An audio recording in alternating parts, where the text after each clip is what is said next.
mitra kaum dangu sadaya, urang teraskeun dongeng enteng judulna Bayawati Malespati. Ieu dongeng teh kahatur ku Mang Jaya minangka pangbebrahmana. Kamari parantos dugi kanalika nyaeta pepenakna Amran sareng anu namina nyaeta Mas Dana para mitra. Atuh Mas Dana teh harita teh maksana peryogi nepangan ka Amran teh baris ngadoni para mitra ngadoni antara pipitna. Para mitra anu mulia, mudah-mudahan para mitra salamina aya dina kinanjar kawilujengan atuh kasehatan para wargi sadaya anu karaos ayeuna teh langkung sehat batang dinten-dinten kamari. Dongeng urang lajengkeun wilujeng ngadangukeun.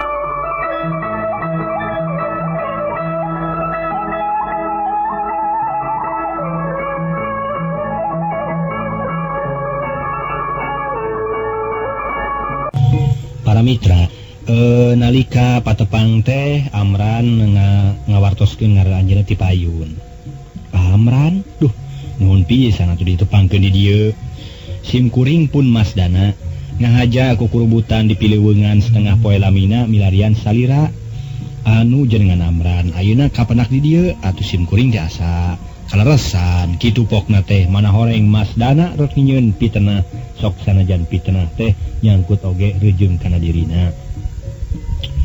Oh, jadi anjeun teh neangan sim kuring ari maksad ceuk Amran semu kageteun. Mas Dana pok nyarita bari jeung tungkul. Rupi salira teh kagungan garwa nu jenengan Marawiyah kitu atanapi sanes. Laras pisan. Nah, aya pikir saya naon kitu? Ceuk Amran semu nu ngarenyag. Curiga sok sieun jadi pamajikan meunang kacilakaan, disangkana ieu nu rek ngabejaan. Sim kuring teh pun Mas Dana bade terus terang, sangkan ulah jadi dosa ka sim kuring. Raihna sim kuring parantos nepangan salira tuang rai di kanang besi. Kumargi tuang rai neng Marwiyah teh kabogo sim kuring kapungkurna di kabujang sareng lajang. Atuh sono pada sono nya sim kuring tadi angken ku tuang rai sapajuaran. Sasarengan monok sanes kanten. Nya kitu da sono sareng sono teh dugi ka sim kuring sareng neng Marwiyah ngajalankeun sapertos bojo sareng coroge. Tak kitu singkat nama pangitan ka hartos. Ceuk Mas Dana bari jeung manehna siganunya pupudungkutan. Deg-degan hate Amran lir upama ditumuk dadana. Kutumukan nu bobotna sapikul bae. Rai beungeut euceuy ceuli beureum. Keur mah nafsu ku leungitna pedang kari-kari datang hiji lalaki anu ngahaja bebeja mentah sapatemon jeung pamajikan manehanana. Atuh lain di kieuna Amran ngarasan nafsu. Nepi ka leungit teh mah wadi timbul nafsu nu ngagugudug. Kurang ajar sampeannya. Datang-datang ka hareupeun kami nyaritakeun lalampahan kurang ajar. Jahanam binatang sampean teh. Sidik awewe boga salaki ku anjeun di bawah sare. Kitu ceuk Amran bari nyentak tur popolotot awak ngagidir ieu.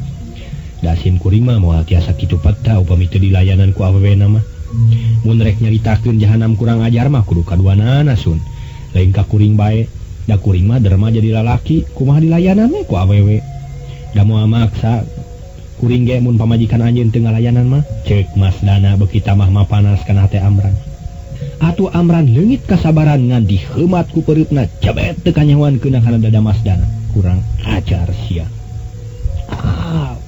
Mas Dana ngajungkel tapi cungkir balik deui meyekeh pasang kuda-kudana jurus Cikalongan. Amran mureleng bari tutunya, janam, kurang ajar sia.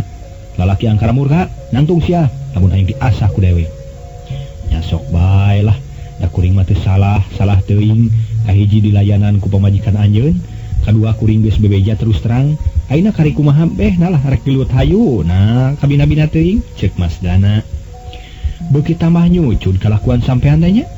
Teu boga pucus, geus sidik salah nyarean pamajikan batur, hayoh kanu bogana ngajak tarung. Sok Mas Dana, mun nya sampean rek ngayonan pangawasa awak dewe, ceuk Amran beuki nafsu. Para mitra, Mas Dana nyolongkrong pasang kuda-kuda kalawan jurus serong. Amran mun panasaran mah gara-gara. Tah Mas Dana, cek Amran nempelan jurus musuh. Mas Dana ngulawitkeun leungeun sorodot sukuna ka hareup pindah ka tukang maksuna diganti kuno kenca. Horok kaya para mitra, ku Amran disusul di paling jalan bari digeblag dadana sarta sukuna dikoet. Mas Dana ngajungkel blak nang karak pengkang bari kurentel gurinjal hudang deui sarta manehna pasang deui kuda-kuda. Ayo Amran, anjeun tong boga rasa jago. Bagian silaing nu bakar ragragu dewek ngarti. Mas Dana nangtang bari jeung mun sareng. Amran gancang ngasongkeun beureup tur kuda-kudana merek kuda-kuda lancar. Jadi Mas Dana, prak gerak-gerak anika, ceuk Amran bari jeung muncereng kalawan.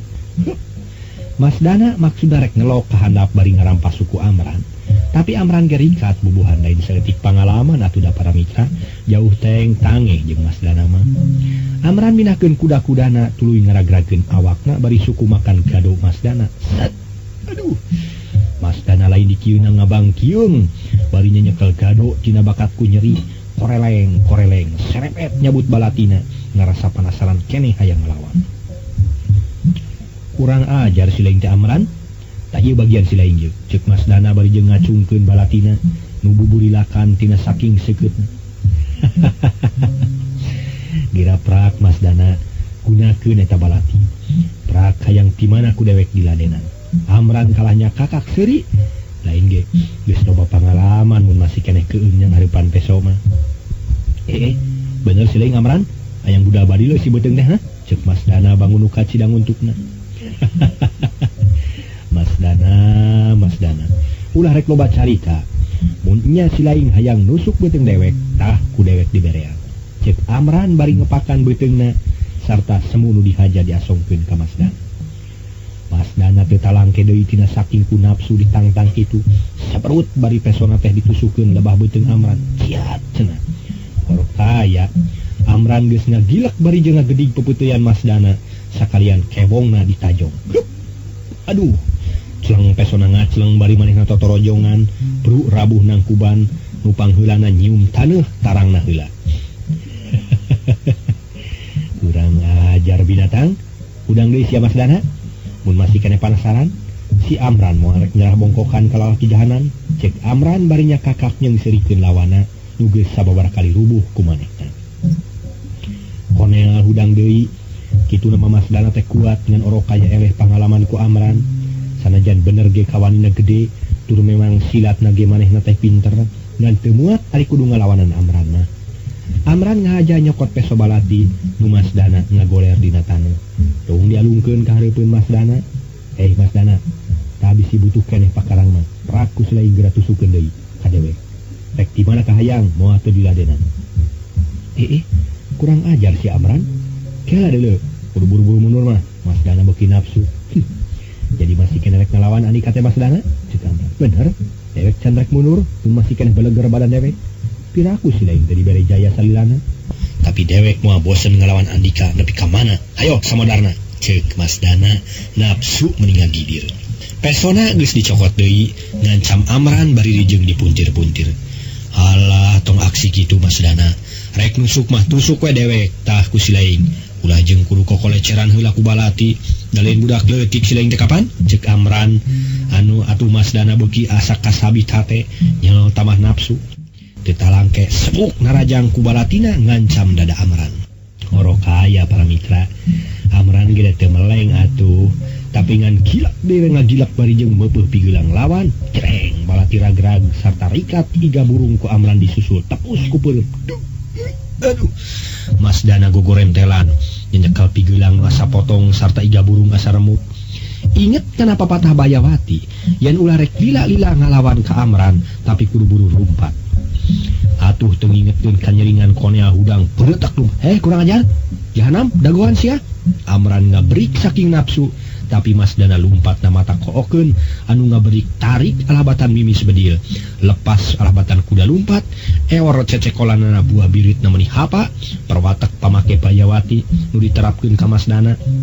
Atuh Amran tinggalin tur sakedeung geus leungiteun udageunana, timbul ngahuleng ngajanteng bari gogodeug. Kurang ajar temenan. Tapi heug si lain geura lumpat bawa dosa si lain nu geus jadi hiji.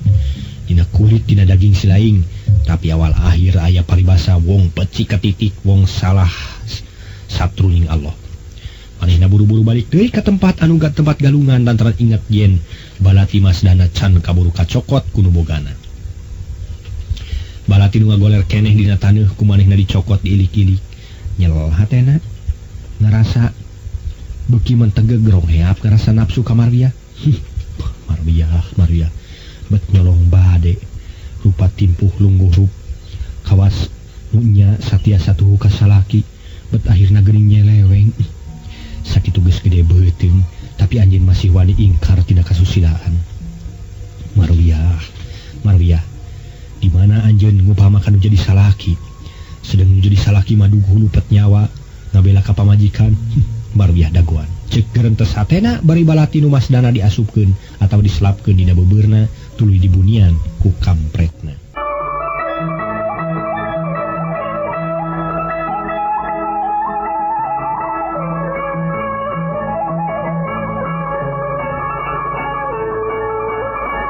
Ngagidig maksudna rek mulang ka kandang besi, mawa hate nu pinuh kacua jeung kagiru, nafsu kulantaran mangih katerangan kitu, nuku Amran dianggap yen bener-bener Marwiyah ngajalankeun nirca tina hukum agama jeung dari gaman. Sajam lilana bubuhan ku leumpang nu ngagdigdig setengah lumpat, Amran geus nepi ka wates lemur kandang besi. Manehna ngusap beungeut 3 kali maksudna rek nenangkeun heula pipikiran, ulah mawa roman anu amarah sanajan nya hate mah amarah. Manehna ngalenghoy nuju ka imahna, kabeneran harita Marwiyah keur aya ditepas malah keur ngalamun tayalian nu dilamun iwa ti kajadian nu karanapan ku manehna waktu kadatangan Masdana lalaki nu anyar pinanggi. Teu kanyahoan berai panto muka lol Amran ngelol tina panto.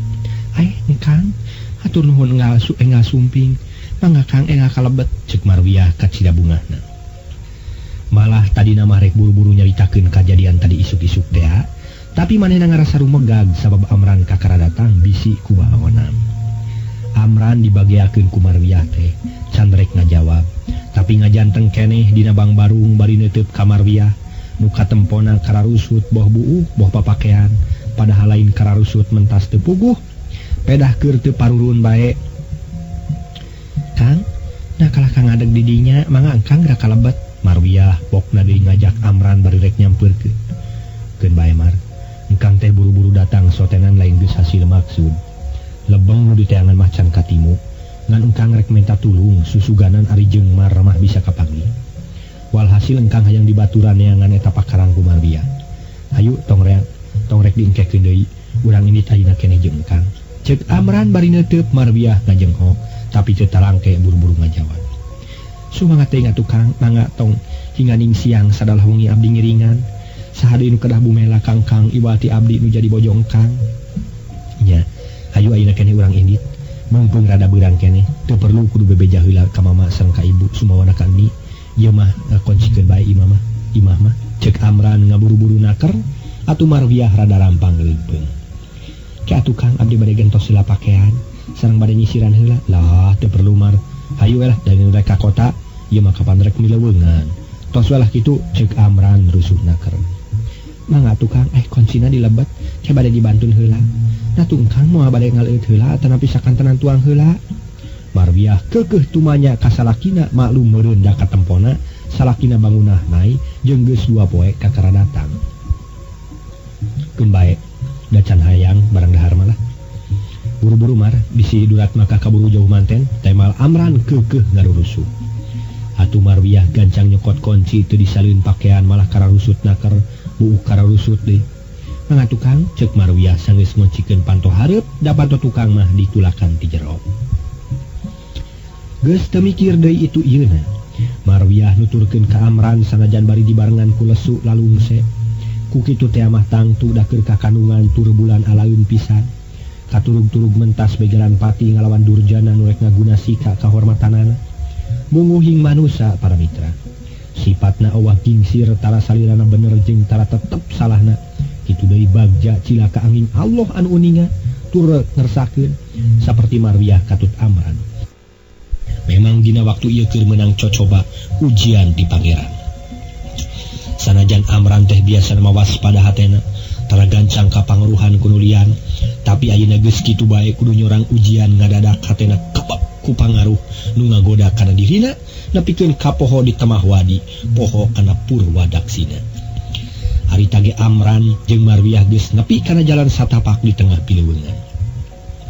Maret brak ti payun angkatna, engkang ti pengker margi jalanna sakirumpilna. Ceuk Amran ditah Marwiyah sangkan leumpang ti heulaan.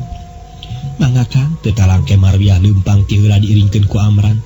Leumpangna dadak dumadak jarempe teu kawas biasana sok ngobrol sanajan keur leumpangan ngan dina hatena mah duka teh teuing rupana duanana ge geus pada noroeco antara batin jeung dulur batina. angin letik ngahiuk nebak tatangkalan ngadupak nuker lempang paduduaan iring-iringan ngadenge sorat tongeret ngadak-ngadak matak sarum sumerelet kana hate ciang-ciang ngalalewang mere kalawang pikir keur sumarea Amran mikir jroning hate Marwiyah engkang lain tega tapi bongan pagawean anjeun pribadi nu geus ingkar ti salaki wayahna geulis wayahna kapaksa engkang kudu nelasan jadi pamajikan kitu ceuk pamikir usiwal ngaluarkeun balati nyaeta balati nu masdana teh anu tinggalin basa lumpat maksud Amran Marwiyah rek ditawak ti tukang dibongohan sabab teu tega mun kudu terang-terangan Amran ngadeg-deg nyekel balati bari jeung rek ngarongkong ka hareup orok kaya Marwiyah ngadadak ngaliak bari pokna Kang aya naon Mar cenah anggancang Amran nyumputkeun balatina ka tukang bari nanya kunaon atuh abdi teh Kang mun lungse-lungse teuing estu taya tangan pangawasa raraosan tuur mending ngadeg-deg kieu Marwiyah semunuh melengis biasa ari nuju ka kandung Mamar nama pawelah da moal naon ceuk Amran sumuhun panginten Kang ceuk Marwiyah bari manehna nuluykeun deui leumpangna Amran gancang masangkeun deui balatina nu tadi disumputkeun teh dikahareupkeun deui Marwiyah wayahna geulis nung bakal papisah jeung engkang lain engkang teu cinta lain engkang tega tapi kitu ceuk geurentes hatena bari jeung rek ngarongkong deui nebakeun balati kana lebah punuk Marwiyah tapi Marwiyah ngareret ka tukang sarta Kang aya naon Mar ceuk Amran bari gancang pisan leungeun anu nyekel balati di ka tukang teh teu kiat aduh ieu awak ni lalungse kieu tur nyoroncod sareng ieu hate teh waleh gegebegan liren atuh Kang sakedapna teu kiat ceuk Marwiyah beuki humalengis bae wayahna Mar kae di ditu ditongoh urang liren sakedap di ditu mah geura aya batu lempar raos kanggo urang ngaso ari lalungse madang Kang ge sami panginten engkang ge lalungse hayu urang liren heula sumuhun ari lalungse mah engkang ge sami lungse mung hanyaka ceuk Amran manehna nyarita semun ngageter hanyaka kumaha Kang tanya Marwiyah bari neuteub kana beungeut Amran mangga atuh Kang Marwiyah maksakeun maneh bari jeung geus teu kuat ngalangkah sukuna oge hatena sumoblak bulu punuk ting puringkak ting puriding saluar awak ciang-ciang beuki ngalalawang tongeret ngarere ngararajet hate gagak ngear ting koreak dak dumadakan asa tungkep bumi alam Amran ngagerentes dina hatena nah mending terang-terangan gitu yen aing rek ngahukum ka manehna tapi teu tega mun kudu terang-terangan mah moal tega mun Marwiyah kudu nyahoeun heula burilakna seseugeut peso balati jeung gerak ngaleungeun aing mending dibongohan Marwiyah takdir teu beunang dipungkir kudrat nu maha kawasa pikeun diri anjeun wayahna dabongan geus ngajalankeun teu merenah nirca bengkok semak ngijing sila ti salaki pamikir Amran beuki yakin kana kasalahan Marwiyah dasar akal tarekah Bayawati para mitra nu nginjem tangan Masdana lain ge Bayawati atuh geus kungsi ngambah sagara lamun pangaruhna teu bisa tumerap kasingsahan nu dipangaruhan ku manehna Amran tetek kadan balati dia kahareupkeun deui di ayun satangan karisat cerebeun nawak punuk Maria bareng jeung balati di ayun Marwiyah ngareret ka tukang Kang cenah teu Amran ngarenjag deui teu kaburu nyumputkeun balati atuh Marwiyah colohok ngembang kadu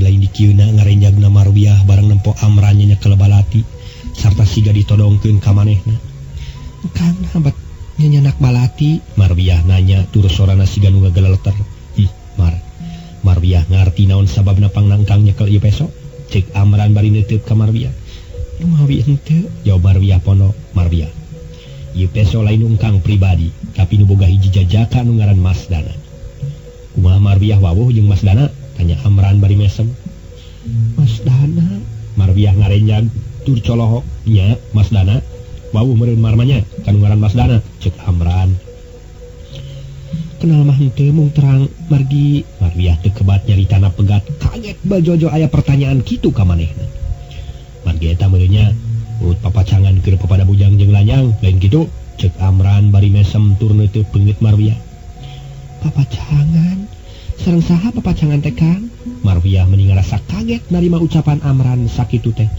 anu sarupa kitu dadak-dadak rumenghap tur neuteub teu ngiceup-ngiceup kana beungeut Amran Amran sigeus rada nyeuneu pokna teh Maruya. Ulah rek ngadingding kelir ngabuni-buni nu bau, sabab ceuk paribasana sanajan dibuni-buni pasti kapanggih. Sabuni-bunina nu ngagoreng bawang, bauna pasti kaambeu. Sokomo ieu geus puguh pangakuanana. Anjeun geus ngajalankeun irca, nu teu muneuh sabah jeung ngaran Masdana. Anjeun geus samemena patepung sono pagulai bogoh, tur babarengan sare paduduaan. Maruya, anjeun ngijing sila bengkok sembah kanu jadi salaki. Aku mentong rek mungkir deungki. Menungan, saur saha abdi dugikeun ka ngajalankeun sarupa kitu. Tobat teuing engkang. Maruya ngarontok kana tur Amran sorana ampir pegat-pegat bawaning ku asa disamar gelap di tengah poe ereng-erengan ngadenge caritan Amran sarupa kitu. Montong mungkir Maruya. Amran kalah ngejatkeun Maruya tina tuurna nu ampir wae Maruya teh nangkarak bengkang mun teu gancang cingogong. Gusti. Dah atuh engkang teh bet nyangki sarupa kitu ka abdi. Teuing abdi teh disangki dugi ka di kitu-kitu. Kang sing emut Kang. Maruya segeruk ceurik tira saking ku ngarasa nyeri ditutunjuk disangka nu lain-lain ku salakina. Ieu Maruya bukti tina pangakuan lalakina. Tadi isuk-isuk poe ieu keneh ieu. Kami panggih jeung nu ngaran Masdana. Nu ngahajan neangan ka kami maksudna rek minta dihampura ka kami. Lantaran manehna rumasa dosa geus kumawani ka pamajikan kami, buktina maneh Maruya. Aku tong rek mungkir Maruya. Cek Amran beuki nafsu. Masdana. Tong ngahaja milarian engkang. Tos ngahaja milarian engkang na kumaha atuh pangangkeunna Masdana teh Kang? Maruya nyaritana bari nginghak tur masih keneh diuk emok cabok dina taneuh. Maruya bisi hayang nyaho pangakuan si Masdana yen manehna kabogoh maneh keur lanjang jeung bujang. Kusabab sono papanggih jeung maneh tur pada sono nepi ka maneh jeung Masdana ngajalankeun ingkar tina hukum agama. Ingkar ti salaki kati. Ya Allah Gusti, sada ampun abdi teh Kang teu rumaos dugi ka kitu. Sakumaha pisaur engkang, tobat teuing. Laras ari kadongkapan mah kadongkapan, mung saurna mah milarian engkang peda sobat sareng engkang. Ya Allah, Kang saksina Allah, saksi malaikat bumi sareng langit. Mungkin nyiring nyaksian upami abdi dugikeun ka kitu. Maruya ngajerit maratan langit, ngoceak maratan jagat, bari ngarontok deui ka Amran kana tuurna. Para mitra, ngoceak maratan jagat. Tapi Amran gancang ngejat atuh Maruya ampir nangkuban mun teu dikat ngaragragkeun leungeun mah dipake nahan ras inget yen keur kakandungan. Maruya, maneh ulah nyoba-nyoba rek mungkirnya. Kami teu sudi dihina ku lalaki pantar Masdana. Kami teu sudi najis deh. Teu suka dipangyolopedorkeun ku anjeun. Jeung kami teu suka ka anak kami. Nu aya dina kandungan maneh kacampuran ku nu teu uni, kacampuran ku barang haram ngarti? Amran tetep teu percaya kana caritaan Maruya. Tobat teuing Kang. Mugi engkang ulah waka bendu. Margi abdi teu pisan-pisan rumaos nyolopedor. Mang nyolopedorkeun ka salira engkang. Kang ampun. Ampun 1000 kali ampun. Maruya antukna nyagruk cerik bari ampun-ampunan ka salakina. Tapi Amran kalah ka ngajega bari taman nafsu meninga kidir. Maruya, sanajan maneh ngajerit maratan langit ngoceak maratan mega. Ampun-ampunan ka kami bari cerik tur ngaluarkeun cipanon getih. Ku kami moal dianggap. Di mana ya bangsat ngaku cing? Di mana anu boga dosa daek ngaku kana kasalahan sorangan? Sokomo ieu dosa nu berat anu ngadatangkeun mamala jeung kawiwiran. Ngarti? Oh, ya Rasulullah. Ampun Gusti. Nada pertobat ka Gusti, Pangeran abdi anu maha uninga tur maha welas asih. Kang Amran leres engkang teh bari tetep kagungan sangka anu sanes-sanes. Walhasil engkang teh nyangka mangjinahkeun ka abdi. Ceuk Maruya bari humalengis tur sorana ampir-ampir pegah. Bener? Kami lain nyangka nucan karana bukti, tapi bukti tur nyata tina pangakuan lalakina. Ngarti Maruya? Ceuk Amran nyentak bari teteh nyerah. Sae Kang, sae upami kitu mah panjang persangkian salira engkang ka abdi. Mugi engkang ridho manah geura enggal telasan awak abdi ku salira engkang. Teguna abdi mah hirup di alam pawenangan upami laras-laras pinuh ku dosa nu nista. Mangga Kang abdi mah ridho. Ikhlas bade disiksik, dikunyit-kunyit, dicacag, diwalang-walang, dihukum gantung, dibuang tinggi. Kanggo abdi celik putih cakerang, caang bulan 14 teu geundeuk teu maleutmeut. Paripaosna hirup disuhun, paeh dirampes mangga. Mangga geura tunggal janggal, geura telasan ku salira engkang. Maruya ngarontok sarta ikhlas mikeun nyawa kana tangan nu jadi salaki, tibatan kudu diwirang dituduh nu lain-lain ku salaki. Jadi maneh teh ridho nya mun ditunggal janggal, Maruya. Amran kap nyekal buuk, mar biasa tarikna dasar pangulu akal Bayawati nu lain lumayan nepikeun ka Amran ge latir anu lindung ka temah wadi jeung Purwadaksina. Purwa wetan Daksina kulon lir lang linglung teu nyaho di kulon wetan teu inget kana bebeneran. Abdi mah ikhlas, abdi ridho nyangakeun beheung teuk-teukeun suku genteng belokeun ka salira engkang kalian ulah dilami-lami deui. Enggal abdi telasan, Kang, enggal abdi telasan. Marwiah nyarita ngadeg-deg tur bener-bener ikhlas mikeun raga jeung nyawana ka salakina. Kadieu Marwiah ceuk Amran bari Amran tepak teku. Sedangkeun Marwiah ditarik beheungna ding sayang-sayakeun kana tur Amran buuk dicekel ti hareup ditanggakeun sabelah deui leungeun Amran nyekal peso balati ngancam beung Marwiah. Marwiah Amran ngegero. Kah Marwiah nemalan bari sorana ngahal ngeis. Ridho ditelasan ditek-tek jangal ku kami. Ceuk Amran. Sumuhun mangga abdi mah ridho pisan Kang. Jawab Marwiah tapi cipanon katara murubu. Kira samat inung bapa anjeun Marwiah. Gero indung nu anjeun nu ngandung bapa nu ngayuga jeung pertobat kana mahal kawasan. Ceuk Amran bari ngadeg-deg leungeunna nyekel balati nu ngan kari pers ditusukeun kana beung Amran. Ya Allah ya Rasulullah, nedapi tulung Gusti pertobat abdi ka Gusti tina dosa-dosa nu karaos sareng anu teu karaos. Kitu deui pertobat nyuhunkeun dihapunten ka engkang nu jadi panutan abdi. Ti lahir bilih aya kalepatan ageng alit nu karaos sareng nu teu karaos mugi engkang ngahapunten. Duh, ibu, ama, udah hapunten dia putra ibu sareng ama, lahir tumekaning batin. Sanaos abdi teu pependak heula sareng ibu miwah ama. Marwiah sumamat di barung ku murebutna Cipanon. Sora geus hampir pegat-pegat tapi mata keir kadengena malah Amran ge colohok pengong neuteup kanu keur sumamat tina luhureun tuurna. Jadi geus ikhlas anjeun teh Marwiah, Amran keketumanya. Mangga abdi mah ridho pisan, ceuk Marwiah bari peureuh. Dihin pinasti Marwiah, dihina baheula pinastina ayeuna. Geus aya guratna ti Maha Kawasa yen anjeun kudu paeh ku tangan kami nu jadi salakina. Awas, ridhokeun hate anjeun Marwiah. Amran ngangkat leungeun nu nyekel balati nu ngaburilak lain dikieuna seukeutna. Ngadadak leungeun ngadeg-deg. Manehna peureum sedang leungeun teu kaur laju rek nemekeun eta balati kana beheung Marwiah. Pok deui ngagerendeng. Ridhokeun anjeun Marwiah. Ridhokeun. Mari maksakeun balati diheumat diangkat heula ka luhur. Serepet balati ngancam beung Marwiah tapi aneh balati ngaceng ka hareup jauhna keur sarta leungeun Amran ngerepeng tur ngagoa. Aduh, gurutuk Marwiah ngagudutuk. Siga nu geus kaburu pangacian Marwiah bangun teu usik-usik kapiwahan ngagoler dina taneuh. Sedang Amran kaget luar biasa yen pecona ngaceng tumeh leungeunna asa aya nu neul tarik pisan. Jo cakakak aya sora nu seuri gigireun manehna. Amran ngarenjang. Barang kareret ku Amran ngabedegah hiji sepuh nu rambutna tur kumis sarta janggotna geus bodas. Kabeh make baju jubah warna bodas deui tur didastar. Amran. Deudeuh teuing Kasep. Nepi ka kituna pamadegan diri hidup teh. Deudeuh teuing deudeuh. Nu geulis Marwiah. Nya teuing geulis. Kitu ceuk eta sepuh bari gogodeg tur neuteup ka Amran. Amran colohok tur mata simeuteun, ana disidik-sidik mana horeng buyutna nu neulah buyut Mardasan.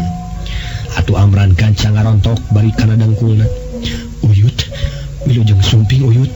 Hapunten pisan tina kalepatan abdi Uyut.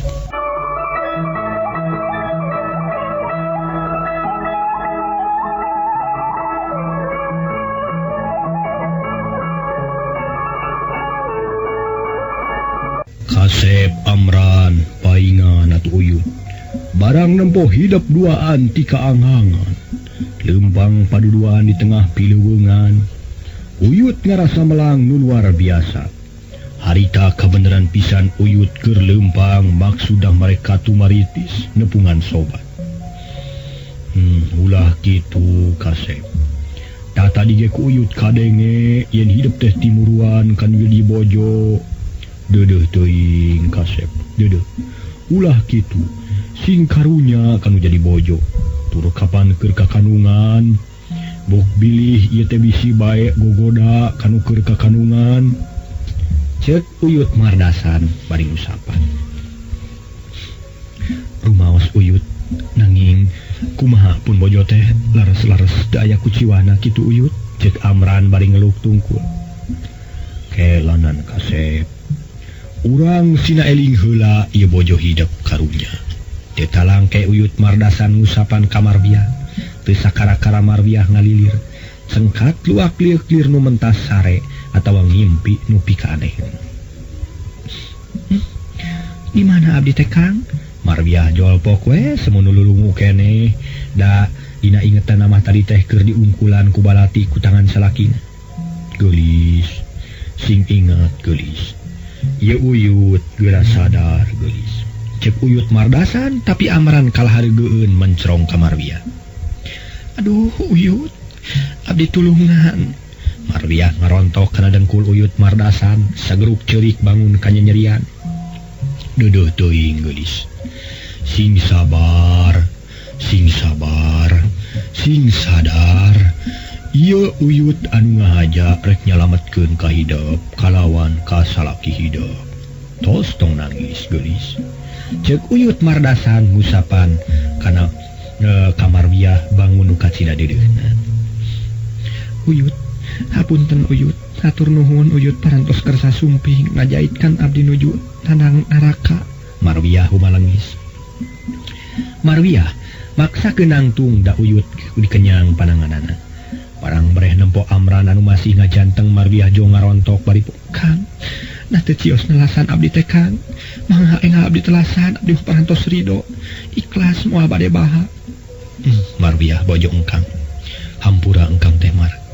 Ke ulah waka cumarios kapan ieu aya Uyut. Cek Amran bari leuleuy keudeunaker. Geulis Marbiah. Amran nya kitu keneh. Ka dieu sing deukeut ka Uyut beu. Uyut rek mere pepeling, saur Uyut mardasan ngagupay ka Amran jeung ka Marbiah. Sumangga Uyut, malah Marbiah geus pangheulana nyampeurkeun ka Uyut mardasan, gek tepak deku bari dungkul. Tong kitu geulis nangtung sakeudeung. Sok ka dieu hidup Amran, saur Uyut mardasan bari ngusapan Marbiah bangun deudeu. Marbiah nangtung malah Amran ge deukeut ngareneng jeung Marbiah. Sumangga Uyut bade aya pikersaeun naon sareng bade aya cumarios naon ka abdi teh duaan Uyut, cek Amran bari tungkul. Kieu kasep. Amran tengetkeun. Ieu caritaan Uyut ku hidup masing kaharti.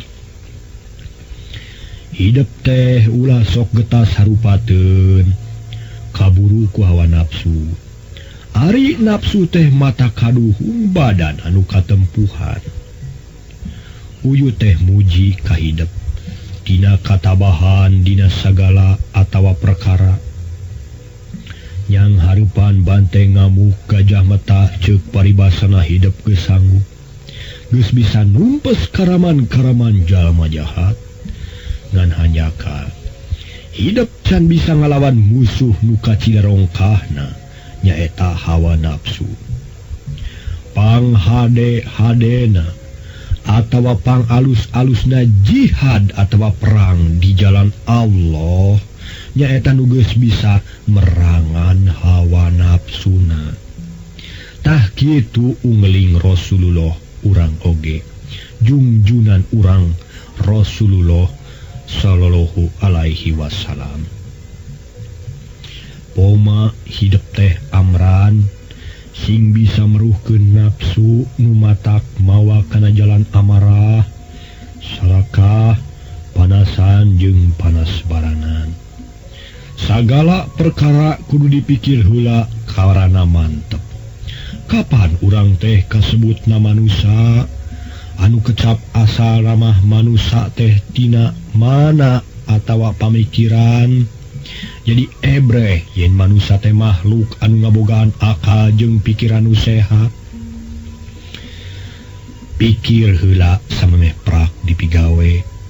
Ulah sanggeus dipigawe kakara dipikir eta teh sabalikna kitu teh mata kaduhung teh akhirna.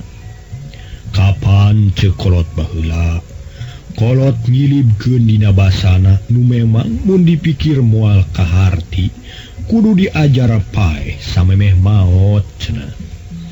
Jadi urang teh kudu bisa nganjang ka poe pageto piharna lain kudu bisa nganyang kanucan kejadian atau kudu nganyang ke akhirat tapi Ari pageto teh piengkeun kudu bisa nyawang kaharep nu bakal kasorang kumaha aing mun milampah kieu teh bakal hade balukarna atawa goreng tah kitu hartina nganjang ka pageto atawa diajar pae saencana maot kasep kade ulah rek helok ulah rek ngan saukur ngabayangkeun bakal datang teuing deui eta ge goreng sapertina sok aya nu sompral di akhirat mah kumaha engke bae da can aya nu nganyang ka pageto saha nu geus nyaho sawarga jeung neraka ta eta carita anu sompral atawa beh ditueunana murtad.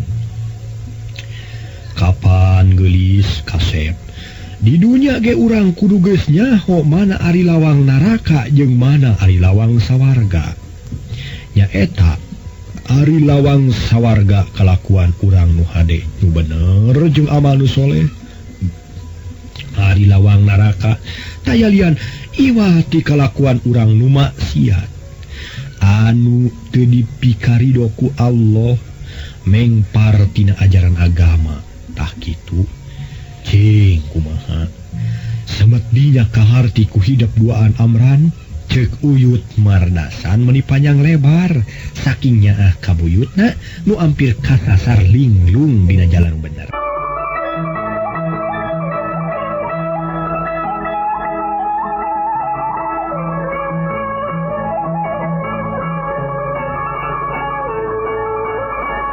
Para mitra lah bisa kukurayun mun gaya ngari mangmaoskeun kieu teh para mitra lah duka kumaha tuh mudah-mudahan ieu ucap-ucap Uyut Mardasan teh para mitra nu dikarangkeun ku babantang Sumarna sing janten Saripati nu kacanakna ku para wargi ieu masalahna para mitra mudah-mudahan dina dongeng teh aya we da nu saena teh nya sok aya wae nu saena tah mudah-mudahan kecap-kecap Uyut Mardasan teh sing janten pamatri ka para wargi kasadayana urang teraskeun kahartos pisan Uyut nuhun kana piujang Uyut mudah-mudahan ngajadikeun bahan kope kanggo abdi duaan sareng pun bojo salajengna tumaros deui abdi teh Uyut kumaha perkawis pun bojo teh nu sakumaha carita jajakan wastana Masdana teh geuning pun bojo teh kantos dicanak sasarengan mono cek Amran keukeuh panasaran naroskeun ka Uyutna perkara eta deui marwiah tungkul bari dina hatena mah kacida matak ngerikna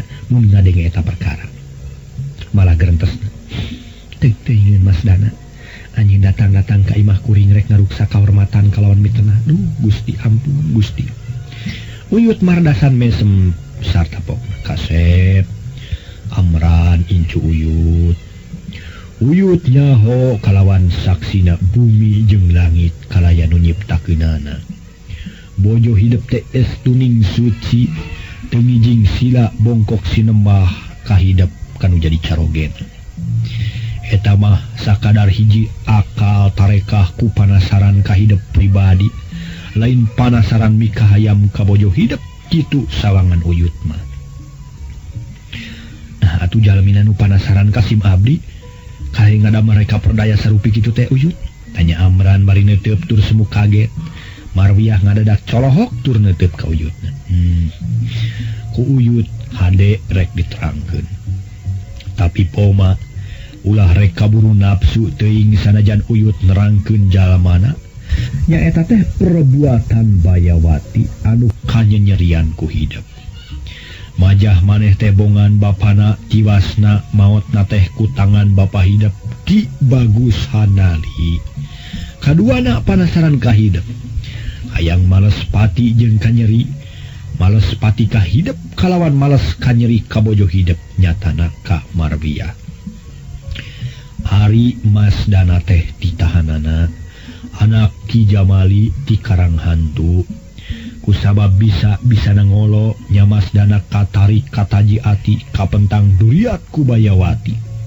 nya antukna Bayawati bisa nyieun purah-purah ka Masdana kitu saur Uyut Mardasan detela pisan nerangkeun teh bubuhan kasebuh kasebat sapuh geus taya deui sasamana, geus kasebut ahli tirakat, weruh saduruning winara, waspada permana tinggal. Ya Allah, tobat teuing. Marwiyah bojo engkang, mugi ngahapunten kana kasalahan engkang nu geus kacida. Engkang nyeri ka saliramar. Ayeuna mah sawangsuna mar engkang nu bade nyuhunkeun ditelasan ku Enung, prak geura telasan, geura tugal. Jangga engkang ridho pisan. Amran ngarontok ka Marwiyah bari teu isin-isin ku Uyut. Manehna nyegruk cerik Marwiyah di galentoran saking ku ngarasa handeueul geus nyieun tindakan nu ngajaheutkeun hate bojona. Kang atos tong nangis. Abdi ngahapunten lahir batin dunya dumugi akhirat. Sawangsuna mugi engkang ngahapunten ka abdi. Marwiyah teu tahan segeruk cerik atuh dua jiwa paungku-ungku silih rontok silih ceung-cerikan. Uyut Mardasan bati mesem tur teu waleh gogodeg. Dihampura ku engkang nu. Dah moal males ka engkang sanes geraprak engkang telasan ku salira Enung, ceuk Ma Amran bari masih keneh ngusapan Marwiyah. Teu pisan-pisan Kang, sanes kanten tumiba ka diri abdi. Eta mah sanes kalepatan engkang, namung ieu mah cocobi ka diri abdi ti pangeran. Ujian nguji diri abdi dina mayunan sanes kanten cocobi. Engkang mah teu lepat da sakadar kacanak ku kajahilan Mas Dana sareng Bayawati nu tiasa ngalebetkeun pangaruh ka salira engkang. Kitu ceuk Marwiyah bari neuteub ka Amran. Kalawan Cipanon masih ngalir, ngalemereh maseuhan dua pipina. Uyut Mardasan buru-buru ngagerori, "Kasep Amran, geulis Marwiyah. Beungeus ulah rek careuri, keun bae da geus salamet duanana. Geus ditiiskeun ku Uyut tina panasna amar hate. Cig ayeuna mah geura badarik deui lanan ka lembur." Sumaga Uyut, nangi abdi gaduh taroskeun ka Uyut rehna. Tina katalobehan abdi parantos kaicalan ku pakarang nyata pedang kilat Uyut. Saleresna abdi nuju ngilarian pedang. Nya penak sareng Mas Dana nu parantos mitenah ka pun bojo. Kitu ceuk Amran bari neuteub ka Uyut. Woh, perkara eta. Daya lian anu ngabogaan pagawean teh Iwati Bayawati. Coba geura susul ku hidup. Teangan Bayawati jeung Mas Dana, tapi di mana hidup mangge kasulitan masing tabah dina nyang hareupanana. Sing sabar kalawan tawakal kitu ceuk Uyut mah. Hartina sabar teh nyata sabar dina nyang hareupan gogoda jeung cocoba saencana pamaksudan hasil. Sarta sabar ngabela hak jeung kewajiban. Tah sakitu moal panjang lebar ti Uyut, sakitu geus cukup. Heugeura arinit heula ka lembur, anterkeun heula bojo hidup ka ditu ka kandang besi. Uyut Mardasan nitah-nitah buru init ka lembur. Sumuhun hatur nuhun atuh Uyut. Abdi tos kenging pamandangan sareng piwejang ti Uyut, mudah-mudahan we abdi tiasa enggal hasil nu dimaksad, ceuk Amran. Kitu deui abdi ge Uyut, nedapi doana we mudah-mudahan abdi dina kasalametan. Bireh abdi sakedap deui bade ngalahirkeun, ceuk Marwiyah bari jeung miheulaan nyepeng pandangan Uyut Mardasan. Diduakeun geulis. Sing panjang punjung, panjang jemar punjung, lulus banglus. Di mana hidup ngalahirkeun mugia Allah nang tayungan. Sing salamet kalawan pinangih jeung kamuliaan. Heug atuh Uyut mah rek indit da geus lila teuing ieu teh. Kitu kasauran Uyut Mardasan, malah jeung usapan sagala kana rambut Marwiyah tetela deudeuh da puguh ka buyutna keneh. Salangsuna Uyut wilujeng angkat sakali deui. Abdi nyuhunkeun hapunten. Diduakeun. Sing cager-bager. Mangkade ulah rek balangah deui ka. Yeuh kanu Kasep Amran. Kade ulah balangah kana titincakan nu keur disorang. Turu bakal kasorang babakuna sing tabah yang hareupan gogoda. Uyut Mardasan ka Amran ge gancang mepelingan deui. Mudah-mudahan we Uyut, jawab Amran. Heug atuh, Uyut rek indit. Uyut Mardasan teu talangke leos angkat malah terurat reret deui diteudeup kuduaan ku Amran katut Marwiyah deung geus ngiles dina titinggalian manehana.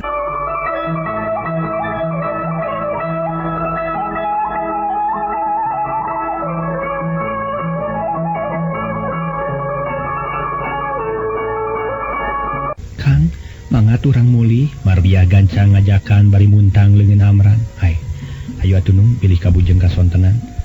Da panginten Kang Mainjing teh kedah mios deui ngalalana, ceuk Amran. Namun ngantos sila abdi ngalahirkeun Kang, bilih engkang panasaran.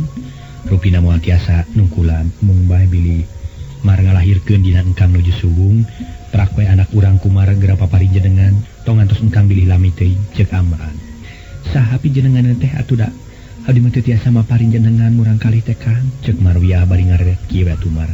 Mun anak urang nu bakal lahir istri, prak paparin jenengan ku Nung nyaeta Kodaria. Tapi mun pameget geura jenengan bae kuno hade-hade tapi cukup cop rejeng hateng Kang nyata umbara tak itu cukup sakitu ge catat dina ati sanubari Mar ceuk Amran bari jeung rada seuri.